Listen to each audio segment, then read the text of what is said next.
जय सिया राम मित्रों। तुलसीकृत श्री रामचरित मानस को लगभग सभी ने पढ़ा या सुना होगा, लेकिन वनवास के दौरान पंचवटी में भगवान श्री राम जी से जो लक्ष्मण जी ने महत्वपूर्ण संवाद किया था, शायद ही इस ओर किसी आम व्यक्ति का ध्यान गया होगा। लक्ष्मण जी ने राम जी से अपने मन में उठ रही जिज्ञासा को इन 5 प्रश्नों के रूप में पूछा था, जिसे अगर कोई अपने जीवन में अपना ले, ये उसका जीवन सत्य के स्वरूप को जान ले और समझकर पूरी तरह अपने जीवन को बदला जा सकता है। जीवन में जिस भी चीज की कामना करो तो उसे पूरी कर सकते हो। लक्ष्मण जी ने पंचवटी में भगवान श्री राम से 5 प्रश्न पूछे थे।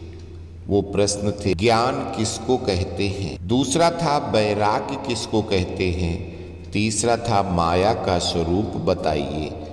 चौथा था, भक्ति के साधन बताइए और भक्ति कैसे प्राप्त हो। 5वां था, जीव और ईश्वर में भेद बताइए। भगवान श्री राम लक्ष्मण जी की बात सुनकर कहते हैं कि थोरे ही माहा सब कहाँ हूँ बुझाई, सुनहु तात मति मन चित लाई। अर्थात इतना तो समय नहीं है कि प्रश्नों के इतने लंबे उत्तर दिए जाएं, मैं थोड़े में ही आपको समझा देता हूँ। इनमें यही विविधता है, अगर मैं इसको थोड़े में समझाऊंगा तो आपके समझ में आ जाएगा। पहले भगवान श्री राम ने माया वाला सवाल उठाया, क्योंकि पहले माया को जान लेना चाहिए। भगवान कहते हैं कि माया वैसे तो अनिर्वचनीय है, लेकिन फिर भी है क्या? मैं अरु मोर तोर तय माया, जेहि बस कीन्हे जीवन काया। माया में क्या है? मैं। और जब जिसके अंदर मैं आया तो वो अपना मेरा बोलेगा, और मेरा आ गया तो तेरा बोलेगा। अर्थात मैं, मेरा और तेरा, यही माया है। केवल 6 शब्दों में बता दिया। मैं अर्थात जब मैं आता है तो मेरा आता है, और जहाँ मेरा होता है वहाँ तेरा भी होता है। ये भेद माया के कारण होते हैं। माया के भी 2 भेद बताए हैं, एक विद्या और दूसरी अविद्या। एक दुष्ट अतिशय दुख रूपा, जा बस जीव पराभव कूपा। एक माया है जिसको अविद्या कहते हैं। ये इतनी दुष्ट है, दुख का रूप है, और यही जो अविद्या रूपी माया है, ये जीव को भव सागर के कूप में, कुएं में डालती रहती है। अर्थात जीवन और मृत्यु में बार बार फंसाती रहती है। इसे अविद्या माया कहते हैं। दूसरी है, एक रचई जग गुण बस जाके, प्रभु प्रेरित नहीं निज बल ताके। अविद्या रूपी माया जीव को जन्म मरण के चक्कर में फंसाती है। भटकता रहता है जीव जन्म अथवा मृत्यु के चक्कर में, और दूसरी विद्या रूपी माया उससे मुक्त करवाती है। अब दूसरा प्रश्न लिया, ज्ञान किसको कहते हैं? अर्थात हम ज्ञानी किसे कहेंगे? जो बहुत प्रकांड पंडित हो, शास्त्रों को जानता हो, बड़ा ही अच्छा प्रवचन कर सकता हो, दृष्टांत के साथ सिद्धांत समझाए, संस्कृत या अंग्रेजी अन्य बहुत सी भाषाओं का जिसे ज्ञान हो, क्या वो ज्ञानी है? नहीं। पंडित और ज्ञानी में यही तो अंतर है। उसे पंडित कह सकते हैं, लेकिन ज्ञानी नहीं। गोस्वामी जी ने बड़ी अद्भुत व्याख्या की है, ज्ञानी क्या है? ज्ञान मान जहाँ एकौ नाहि, देखई ब्रह्म समान सब माही। अर्थात ज्ञान उसको कहते हैं जहां मान न हो, अर्थात जो मान अपमान के द्वंद्व से रहित हो और सब में ही जो ब्रह्म को देखे। ज्ञान के द्वारा तो ईश्वर की सर्वव्यापकता का अनुभव हो जाता है, तो सब में भगवान को देखने लग जाता है, वही ज्ञानी पुरुष है। तीसरा प्रश्न है बैरागी किसको कहेंगे, अर्थात हमारी परिभाषा जो हम सबकी आज की परिभाषा है कि जाके नख अरु जटा विशाला सो प्रसिद्धि तापस कलिकाला। हम लोग तो कहते हैं कि जिसके भगवे कपड़े हों, भगवे कपड़े पहन रखी, बड़ी बड़ी जटाएं, बड़े बड़े बाल हैं, संसार को छोड़कर भाग गया हो। नारी मुई ग्रह संपत्ति नासी मूड़ मुड़ाई हो ही सन्यासी। जिनकी पत्नी मर जाती है या उनका घर और संपत्ति नष्ट हो गई, खाने पीने को नहीं रह गया, भूखों मरने लगे, तो क्या किया, मूड़ को मुड़ा लिया और सन्यास ले लिया। बाबा बनेंगे, इधर उधर घूमेंगे तो कोई न कोई मुफ्त में खिलाई देगा। तो ऐसे बाबाओं की बात नहीं कही गई, उनको बैरागी नहीं कहा जा सकता। संसार छोड़कर भाग गया का मतलब गृहस्थ आश्रम छोड़ करके जबरदस्ती सन्यास लिए घूम रहे हैं और मन माया मोह में लगा रखा है। सिर पर बड़ी बड़ी जटाएं हैं, माथे पर तिलक हैं, हाथ में माला लिए हैं, तो क्या वो बैरागी हैं? नहीं। भगवान श्री राम कहते हैं बैरागी कौन है? कहिय तात सो परम विरागी तृण सम सिद्धि तीन गुण त्यागी। अर्थात परम बैरागी वो है जिसने सिद्धियों को तृण के समान, तिनके के समान तुच्छ समझा है। कहने का तात्पर्य है कि जो सिद्धियों के चक्कर में नहीं फंसता और तीन गुण त्यागी, अर्थात रजोगुण, सतोगुण और तमोगुण से जिनसे ये शरीर बना है, इन तीन गुण प्रकृति का रूप ये शरीर है, उससे जो ऊपर उठ गया, अर्थात उसको अपने शरीर में भी आसक्ति नहीं रह जाती, उसको शरीर से कोई मतलब नहीं है, रहे ना रहे, बस सिर्फ भक्ति से मतलब है, वही परम बैरागी कहा जाता है। चौथा प्रश्न, जीव और ईश्वर में क्या भेद है? तो भगवान कहते हैं माया ईसन आप कहूं जान कहिय सो जीव बंध मोक्ष पद सर्ब पर माया प्रेरक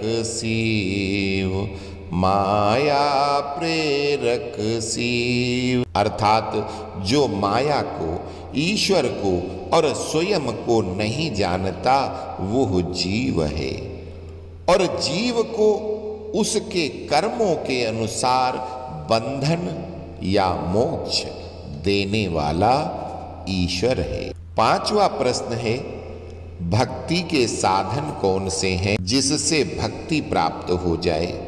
तो भगवान श्री राम कहते हैं भगति की साधन कहाहूँ बखानी सुगम पंथ मोहि पावहि प्राणी प्रथम ही विप्र चरण यति प्रीति निज निज कर्म निरत श्रुति रीति यही कर फल पुनि विषय विरागा तब मम धर्म उपज अनुरागा श्रवणादिक नव भक्ति दृढ़ाही मम लीलारति अति मन माही।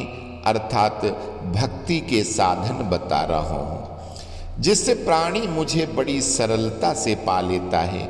सबसे पहले विप्रों के चरण विपरे। विप्र का अर्थ है जिसका जीवन विवेक प्रदान हो। ऐसे विप्रों के चरण विपरे मतलब वंदना करें। वेदों के बताए मार्ग पर चलें, अपने कर्तव्य कर्म का पालन करें। जो भी कर्म संसार में उसे मिला है वो अपने कर्म को ही पूजा मानकर करता रहे, अपने कर्म के कर्तव्य के पथ पर चलता रहे।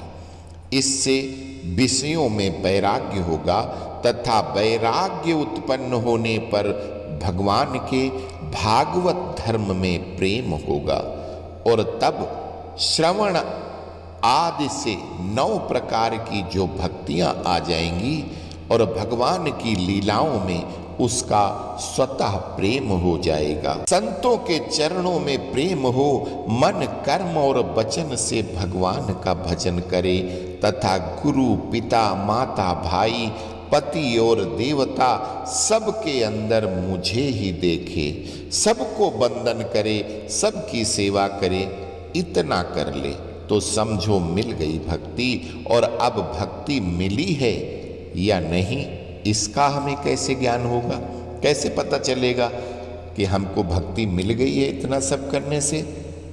तो इसके लिए 2 चौपाई और हैं। भगवान कहते हैं कि मम गुण गावत पुलक शरीरा, गद गद गिरा नयन बहनीरा।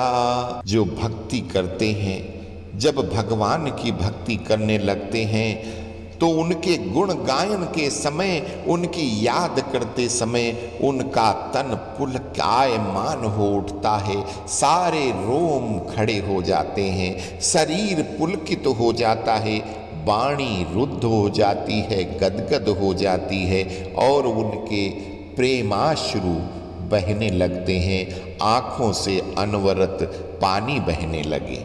ये भक्ति की प्रथम सीढ़ी है कि भाई भक्ति में तनलीन हो गया।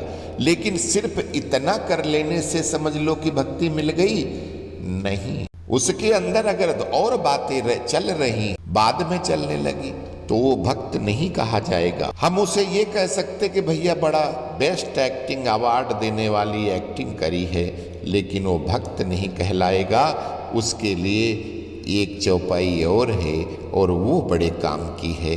क्या है? कामु आदि मद दंभन जाके, कामु आदि मद दंभन जाके, तात निरंतर बस में ताके।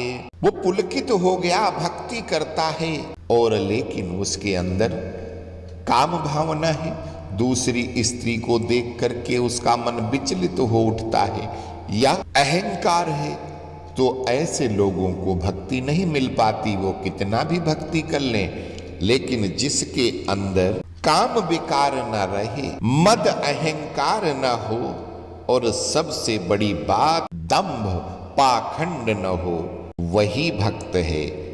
बड़ी बड़ी जटाएं रखने से, बड़े तिलक लगाने से, पूरे मत्थे को रंग लो, कहते हैं ना, मन न रंगाए रंगाए जोगी कपड़ा, मन न रंगाए रंगाए जोगी कपड़ा। कपड़ा रंगाने से कोई भक्त नहीं बन जाता, कोई संत नहीं बन जाता। उसके लिए आपको अपने अंदर के काम विकार, मद अहंकार को और पाखंड को दूर करना होगा। तो ऐसे व्यक्ति के भगवान सदा बस में हो जाते हैं। वचन कर्म मन मोरी गति, भजन करहि निष्काम, तिनके हृदय कमल महु, करहु सदा विश्राम। भगवान श्री राम कहते हैं कि जिसको मन कर्म और वचन से मेरा ही आश्रय है तथा जो निष्काम भाव से मेरा भजन करता है, उसके हृदय में मैं सदा विश्राम करता हूँ। बोलो सियापति रामचंद्र की जय। जय राम जी की।